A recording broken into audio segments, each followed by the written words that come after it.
পৃথিবী বড় স্বার্থপর, দুনিয়া বড় স্বার্থপর। দুনিয়া কাউরে জায়গা দেয় না। দুনিয়া কত ক্ষমতাধরকে মাটির নিচে ফেলায় দিছে, দুনিয়া কত সম্পদ আলাকে মাটির নিচে ফেলে দিছে, দুনিয়া কত সুন্দরী নারীকে মাটির নিচে ফেলায় দিছে। এমনও বাদশা ছিল পৃথিবীতে যার হাতের আঙ্গুলের ইশারায় মানুষের গর্দান উড়াইয়া দিত, যার হাতের ইশারায় উঠত মানুষ, বসত মানুষ।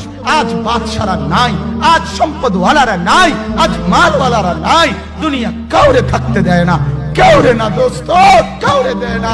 দুনিয়া দাদারে আমার থাকতে দেয় নাই। আমার দাদারে আমি দেখছি, আজ আমার দাদা নাই। আমার নানারে আমি দেখছি, আমার নানা নাই। আমার দাদিরে আমি দেখছি, আমার দাদি নাই। আমার নানিরে আমি দেখছি, আমার নানি নাই। আমার বাবারে আমি দেখছি। দুনিয়া আমার বাপকে থাকতে দেয় নাই। আমার বাপ কবরে চলে গেছে। দুনিয়া কাউরে থাকতে দেয় না, কাউরে না।